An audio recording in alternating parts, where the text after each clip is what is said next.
Como é que a Agent Skills ajuda você a melhorar o seu contexto, a agilizar suas tarefas? Nesse vídeo a gente vai falar sobre este assunto um pouco mais e conectar ele com o Anti-Graft CLI. Então, a engenharia de skills, como é que funciona essa estrutura? A gente já falou aqui no canal diversas vezes sobre Agent Skills, mas qual é a vantagem da gente ter esse recurso disponível para a gente? Anteriormente, quando a gente trabalhava com essas LLMs e a gente não tinha esse recurso de Agent Skills, quando a gente queria fazer uma tarefa bem específica, o que a gente pegava, a gente reunia todo o conteúdo relacionado àquela determinada tarefa e jogava dentro do contexto. E isso tinha um peso. Por quê? Porque se eu tivesse várias especialidades, né? Eu quero fazer um gerador de slides, eu quero entender sobre o Three.js, quero entender sobre o React. Então, se eu adicionasse todas essas referências ao mesmo tempo, isso aumentaria o custo da minha conversa, como também aumentaria a chance de alucinações. E daí, então, surgiu essa solução, Agent Skills, que ela deu aos nossos modelos uma especialização. E essa especialização vai funcionar da seguinte forma. A gente vai ter uma estrutura de pastas e essas pastas vão agrupar essas skills, habilidades que a inteligência artificial consegue executar. E dentro dessas pastas vão ter aí diversos itens, como execução de código, entre outras ações. Mas a parte mais importante desse item em particular é a capacidade de carregamento tardio, né, que é lazy loading. Você não precisa carregar todas as referências dentro da skill. Simplesmente o modelo decide quando utilizar essas habilidades. Então, por exemplo, se eu tenho no meu projeto uma skill de criar slides, nem sempre eu estou criando slides. Então, por exemplo, essa estrutura de slide que eu tenho aqui, ela utiliza uma skill. E essa skill explica para a minha inteligência artificial como eu quero meus slides. Então, toda vez que eu criar um slide novo, para esse curso, ele vai seguir a mesma estrutura. E eu adicionei até um item extra agora, que são essas animações. E eu adicionei um item extra agora, que são essas animações com Three.js. Então, tem uma animação 3D, eu tenho duas constelações aí se movendo, e a partir do momento que eu vou chegando próximo ao final da minha apresentação, essas duas constelações aí vão chegando perto. É só um efeitozinho simples, mas para vocês entenderem como isso funciona. Então, esse tipo de interação eu não preciso repetir todas as vezes. Com a skill, simplesmente eu chamo a skill, daí a gente já sabe o que tem que fazer. Outras vezes, na maioria das vezes, né, eu nem preciso especificar, porque também no meu agents.md eu já especifico isso. Dizer, olha, toda vez que você criar uma skill nova, então, e muitas vezes eu nem preciso explicar isso, porque meu arquivo agents.md, o arquivo de instruções gerais do meu projeto, também possui essa instrução. Toda vez que eu pedir para criar um slide, acesse a skill para fazer essa atividade. Então, né, a anatomia da skill, como é que ela vai funcionar? É algo bem simples, é um arquivo Markdown, né, um arquivo de texto, onde ela vai ter esse cabeçalho, que vai ser esses 3 tracinhos, que vai definir o cabeçalho da minha skill. Daí eu vou dizer o nome, que vai ser o identificador dessa skill. Então, no meu caso, é o Slide Generator. E depois eu tenho uma descrição. Essa skill, ela gera slides HTML para o curso, baseado no roteiro que eu passar. Então, eu tenho que criar um roteiro da aula antes. Quando eu crio o roteiro, daí ele monta essa estrutura. E quando alguém pedir, né, ele vai criar esse... E use essa skill quando alguém pedir para criar slides da aula. Então, né, essa é a descrição básica. Então, o que vai acontecer? A minha inteligência artificial, ela só vai acessar esse cabeçalho primeiramente. Se esse arquivo fizer sentido para ela, daí ela vai acessar esses outros itens. E se dentro dessa skill tiver algum script, fica a cargo também da inteligência artificial decidir se vai ler aquele script ou não. E como assim um script? Além de ter informações, a gente consegue também adicionar automação. Pode ser um script em Python ou JavaScript, que vai ser executado para fazer uma determinada tarefa. Então, no fluxo, né, de criação de aulas, como é que acontece? Então, eu crio a estrutura da aula, explico o que é que eu vou falar. Depois, a minha skill vai ler essa estrutura da aula, vai aplicar o template e os assets a essa estrutura e depois ela vai começar a escrever Então, como é que funciona esse fluxo do Skill Generator? Até eu ter a aula pronta no final. Então, eu começo com o script da aula. Eu escrevo e falo o que é que eu vou falar naquela aula em particular. Por exemplo, essa aula aqui. E daí, eu coloco tudo que eu vou falar. Depois disso, eu passo essa estrutura para a minha skill, do que ela vai fazer. Ela vai achar os assets, o template dessa minha skill e depois vai começar a escrever o conteúdo dos slides dentro da pasta slide/aula, número da aula.html. Então esse já vai ser o arquivo com os slides igual a esse que a gente tem aqui.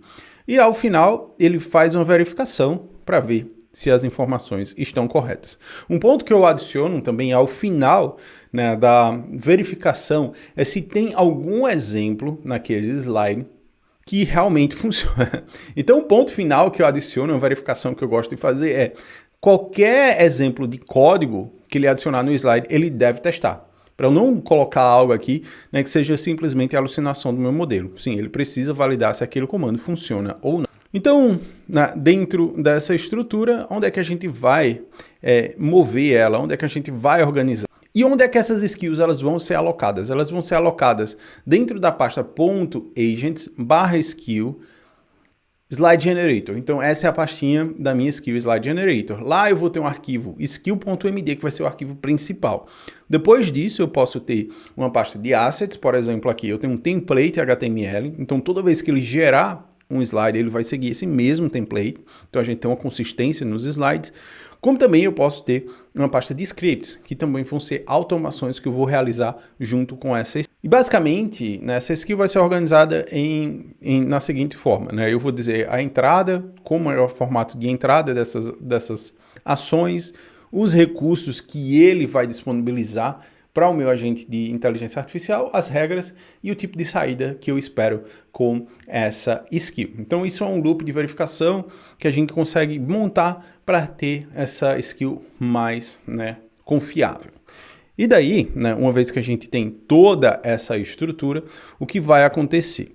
Se eu for no meu AGI, que é o meu Antigraft CLI, ele vai fazer o login. Por exemplo, eu estou dentro do projeto Conteúdo Felipe. Dentro do projeto Conteúdo Felipe, eu tenho uma skill de blog thumbnail. Então, o que é que ela faz? Aqui eu já vejo a descrição, né? Ela gera uma imagem 16:9 com uma thumbnail meio com um tema tech para o blog do Felipe Sintra. Então, isso é um outro skill que eu crio. Eu também tenho uma skill de SEO, essa focada na minha parte de conteúdo. Eu sempre falo, né, sobre essas skills nos meus vídeos. Então, eu tenho outra skill para fazer uma validação de SEO localmente, né? Não precisar subir. Então, antes de eu postar qualquer coisa, eu faço já uma pré-checagem e já mando meio que meu post pronto, né, com otimização de SEO.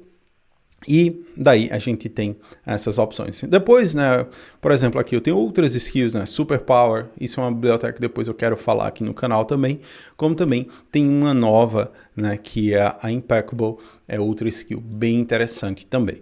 Mas se eu quiser criar uma skill nova, o que é que eu posso fazer? Tem o meu Skill Creator, né? Esse Skill Creator, ele vai ajudar a gente a criar novas skills. E quando é que a gente vai fazer isso? Geralmente, o meu fluxo, né, quando eu tenho uma tarefa que se repete bastante, primeiro ponto, eu tento criar algum tipo de automatização, né? Pedir para o meu agente dizer, olha, esse processo aqui, eu consigo resolver ele com script Python? Sim ou não? Daí, se eu conseguir fazer uma réplica dessa ação com script Python, eu vou fazer uma validação, testar várias vezes. Uma vez que é aprovado, o que é que eu vou fazer? Eu digo, olha, Skill Creator, eu tenho esse script aqui em Python que faz essa determinada tarefa e eu gostaria de transformar, né, esse script em um skill. Isso quando eu preciso de algum tipo de automação. Quando é uma parte de consulta, referência, simplesmente eu passo para a skill, olha, eu tenho essas referências aqui e eu quero que você use essas referências para criar um skill para me ajudar a executar uma determinada tarefa. Daí, esse processo ele vai ser guiado, ok? O Skill Creator vai ajudar você, né, a criar essa nova skill e uma vez que tiver tudo pronto, eu posso validar se as minhas skills estão sendo aceitas pelo meu Antigraft CLI, simplesmente adicionando um /skills e ele lista todas as skills, né, que eu tenho nessa sessão. Então aqui eu tenho 43 skills. E vai dizer, Felipe, mas isso tudo vai encher o seu contexto? Não, porque ele só vai indexar aquele cabeçalho. E daí, né, eu tenho as skills que pode ser nesse ambiente de trabalho relacionado a esse projeto. Então, por exemplo, eu tenho um áudio transcription, né, que ele vai pegar um áudio e transcrever. Eu tenho um blog thumbnail. Eu tenho uma lógica de Firebase que eu instalei, mas não uso mais, eu posso remover. Eu tenho o Google Trends, que é um skill que vai analisar o Google Trends que eu criei. Tem o Impeccable, que eu já falei. O Transcript to Blog, então eu posso passar um áudio para uma transcrição e depois pegar essa transcrição e passar para um blog. E essa transcrição também pode vir de um vídeo também. E daí a Yoast SEO, a YouTube Pipeline, que vai fazer uma pesquisa para mim e dar algumas sugestões. Então, essas skills estão localmente. Depois eu vou ter um outro grupo que vai ser as skills globais, né? Que todos os projetos enxergam essas skills. Então aqui eu tenho o AGI Customization, tem algo novo que surgiu aí nas últimas versões do Anti-Graft, que é o Anti-Graft Guide, que ele vai ajudar você a utilizar e a trabalhar com o Anti-Graft. E também tenho outros itens, né, vindos de plugins, como do DevTools. Né? O Chrome DevTools, ele também pode adicionar skills para a gente. Então, é isso. Né? Esse é um pouco de uma introdução teórica das skills. Então é isso. Né? Essa é uma introdução teórica, mostrando como é que a gente consegue ter esse fluxo com o Anti-Graft, mas o processo é o mesmo em qualquer ferramenta. Isso pode ser acessado pelo Cloud Desktop, pelo ChatGPT, pelo Codex, pelo Cloud Code, pelo Copilot, todas as ferramentas atuais têm suporte a skills, ok? Então é isso. Espero que tenham gostado dessa aula e nos vemos na próxima aula. Abraço e até a próxima. Falou, tchau.